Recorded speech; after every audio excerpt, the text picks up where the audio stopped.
లేదు.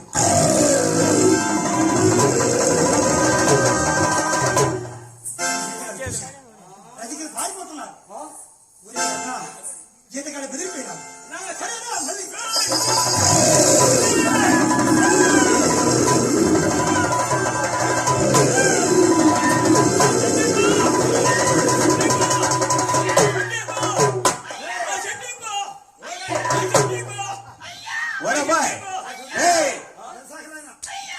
అరే కింద నీ కొడుకున్నాడా?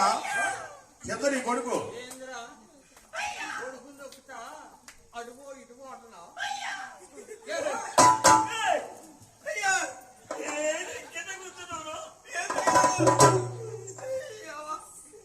ఎంత పోలే వస్తుందంటే నేను గుంట్లో కూర్చొని కంపేసుకుని అక్కడ పడకుండా ఉంటాను. అది తెలియక నా మీద ఎక్కుతున్నావు నువ్వు. రాయి మీద ఎక్కుతుంటే ఎక్కుతున్నా. రాయి కాదయ్యా నాకు ఈ పని.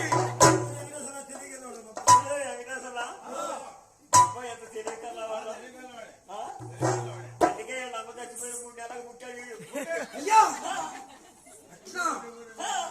అదేందయ్యా మొన్న ఏరే పని ఉండి జాకిరా కాడికి పోయా. ఏరే పని ఉండి జాకిరా కాడికి ఎందుకు పోయా? సేకాడు సేకాడు ఉన్నాడు కదా ఉండని యాడ్ చేస్తుంది. వీడు తాగినప్పుడు ఒక రకంగా ఉంటాడు, తాగినప్పుడు ఇంకో రకంగా ఉంటాడు. మొత్తం సాయిబులకి ఇస్తున్నాడు. ఎవరికి లేదు అందుకా అర్ధరేతరిక శైల గారు మాట్లాడుతున్నాడు. ఎందుకు మాట్లాడేంటి? అక్కడే ఎప్పుడు పోతున్నారా? అయితే తిరిగే పని మీద జాకిరా కాడికి పోయి వస్తానా. తిరిగి వచ్చేటప్పుడు అను వెంకటేశ్వర సోదరి కనపడ్డాడు. మంచోడే ఆయన, మంచోడు కాకపోతే ఆయన ఎండాడు కుమరాయన వాళ్ళకొట్టి పైన కొడుకులకు తగాదా పెట్టాడు. ఇప్పుడు కేసులు పాలయ్యాడు. ఆ సంగతి నీకు తెలియాలి. ఈ వాళ్ళ ముసలోను మరి నేను ఏదే పని మీద పోయి వస్తుంటే వెంకటేశ్వర సోదరు కనపడ్డాడు. ఏం సోదరు గారు బాగుండారా అన్న. నేను ఊరకి కదిలిచ్చాయండి. వచ్చేటప్పటికి ఆయన అసలు విషయం చెప్పాను. అసలు విషయం మొత్తం చెప్పాడు. ఏం చెప్పాడు అసలు? ఏం చెప్పేది ఏందయ్యా? నువ్వు ఇట్లా రోడ్ల మనం తిరుగుతున్నావు కదా, గంటకి కొట్టుకుపోతున్నావు కదా. అసలు నువ్వు కొట్టుకు ఎందుకు పోతున్నావో, నువ్వు ఎందుకు పుట్టావో, ఎవరికి పుట్టావో చెప్పాను అన్నాడు. ఏమన్నాడు? అదేంటండి వెంకటేశ్వరయ్య గారు మా ఇంటి వాళ్ళ ఉంటాడు కదా, మా అమ్మ పోయింది.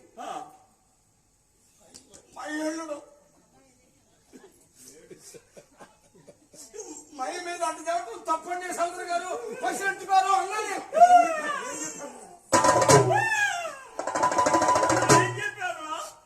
ఆ రోజు కాల్చుకొని సద్దాం అనిపించానయ్యా. ఏం చెప్పాడు?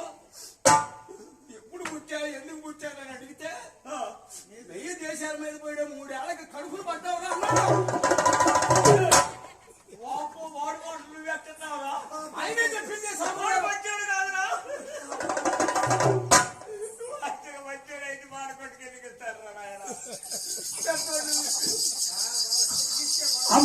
అందరూ బయటపై పారిపోతున్నారు అనుకున్న వెంకటేశ్వర స్వామిదే అడవిలో ఇంకో రూపాన్ని మరి ఎదురుస్తున్నాట. పేరుతో కూడా భయపడుతున్నాము. శ్రీ వెంకటేశ్వర స్వామి